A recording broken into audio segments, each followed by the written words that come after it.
We're jumping into the third chapter of Genesis. We've got some notes here looking at it from, well, a few angles: literary, ancient context, theology. Our mission really is to unpack what this chapter tells us about, human nature, temptation, and how that whole complex relationship with the divine kind of kicked off.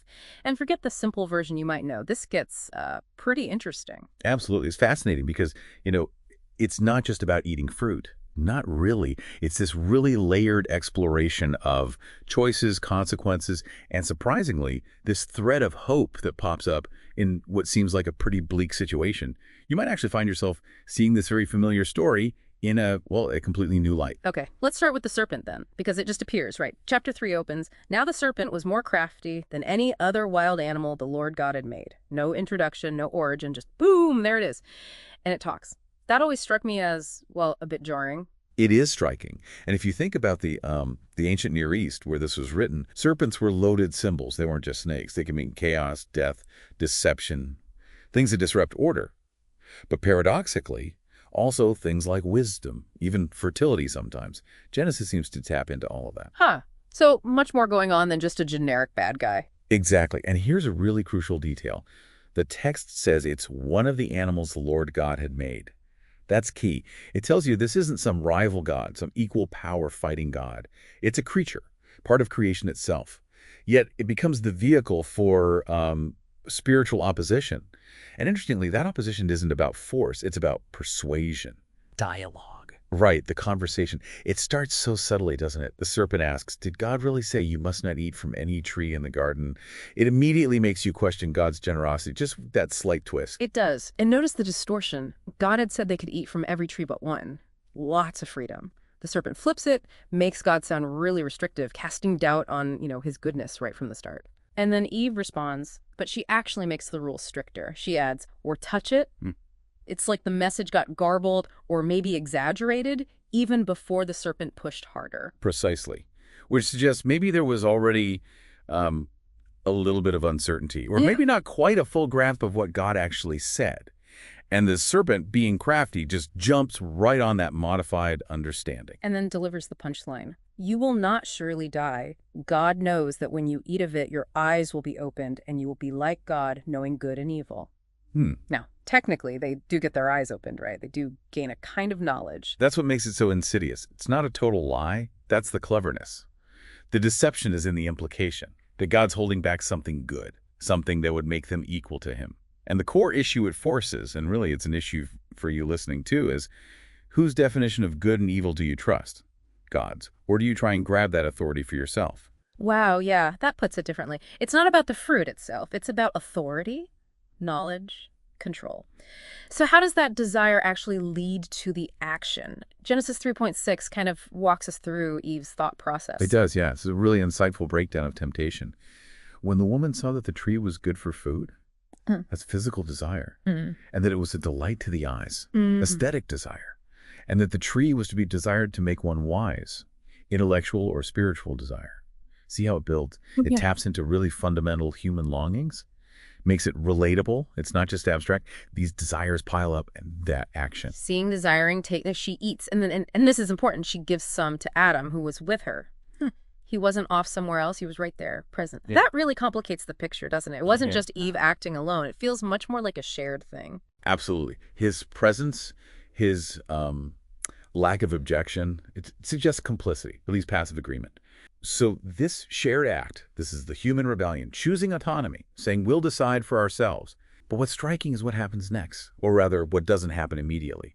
No lightning bolt, no instant death. Right. Instead, the text says, "Then the eyes of both were opened, and they knew that they were naked," which is such a stark contrast to chapter 2, where they were naked and not ashamed. So what changed inside them? That act of rebellion, it seems to have caused this deep internal fracture in their sense of self, their relationship with God, with each other maybe.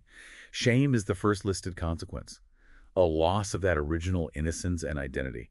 And that shame immediately leads to fear. They hear God in the garden, the presence they used to enjoy, and now they hide. So it's much deeper than just breaking a rule. It's like the whole foundation of their relationship with God, that intimacy, that safety just crumbled. Exactly. And look at God's response. It's maybe not what you'd expect. No immediate fiery anger. He comes asking questions. Where are you? Who told you that you were naked? Have you eaten? Now, obviously, God knows the answers. So why ask? Is it like giving them a chance to confess? I think that's a great way to put it. It's like an invitation. Come out, own up to it, take responsibility. But what do? The blame game starts. Yeah. Adam blames Eve. Eve blames the serpent. Just this immediate deflection, refusing to accept their own part in it. And the consequences that follow. The notes mention poetic justice. How do they, like, fit the actions? Yeah, it's not random punishment. The consequences seem directly linked to the rebellion itself and the brokenness it introduced. They wanted to know good and evil independently. Well, now they experience the anxiety and vulnerability that comes with that, hence the shame about being naked. Adam was meant to cultivate the garden easily. Now the ground itself resists him, brings thorns and thistles. Work becomes toil. Pain enters childbirth, the very process of bringing forth life, reflecting this new hardship woven into existence because of their choice. And then there's that really crucial bit, Genesis 3.15, aimed at the serpent. I will put enmity between you and the woman, and between your offspring and hers. He will strike your head, and you will strike his heel. People see a lot in that verse. Oh, absolutely. It's often called the proto-evangelium, basically the first hint of the gospel, the good news. Yeah. Right there in the middle of the judgment, there's this promise of future conflict, yes, but also eventual victory. It introduces this idea of a struggle, but ultimately the woman's offspring will crush the serpent's head, even though he gets wounded in the process, the striking in the heel, like a wounded victor. Wow. So even as things are falling apart, there's this unexpected glimmer of something else, redemption maybe, but the immediate result is still exile, right? They're kicked out of Eden, lose that perfect harmony. Yes. The way back to the tree of life, to immortality and that unbroken fellowship, it's blocked, guarded. Symbolically, that connection is severed. But there's one last detail before they leave, isn't there? The notes point this out. God makes clothes for them, even while judging them, even while sending them out. He provides for them, covers their shame. It's such a powerful moment of grace, isn't it? Amidst the judgment, there's still care, still provision. It strongly suggests God hasn't just washed his hands of them, that this exile, this judgment, isn't the final word. So Genesis 3 ends on this really tense note. Humanity is outside the garden, facing a harsher reality, separation, but there's also this echo of a promise, this seed of hope planted right alongside the consequences. Precisely. It's complex, it's dynamic. It sets up the whole drama that's going to unfold throughout the rest of this story. So just to kind of wrap up this deep dive into Genesis 3, we've looked at the serpent not just as a snake, but as this crafty symbol, part of creation, yet embodying opposition. We talked about temptation, how it works through doubt, twisting truth, appealing to deep desires, then the human choice for autonomy, leading immediately to shame, fear, broken relationships, and finally, God's response. Judgment, yes, consequences that fit, but also the surprising seed of hope planted right in the middle of it all. Right. And the key thing, I think, for you listening, is how incredibly relevant this ancient story still is.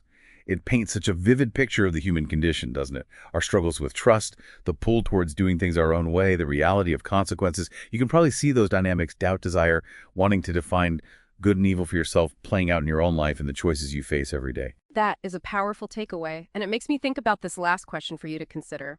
If that very first act of disobedience, that first big failure, actually contained within it a hint of future redemption, well, what other situations in your own life, things that feel like failures or setbacks, might also hold some unexpected possibility for growth, maybe even for hope? What does it mean for you personally to look for that potential for hope, even when you feel like you're in a kind of exile, far from where you thought you'd be?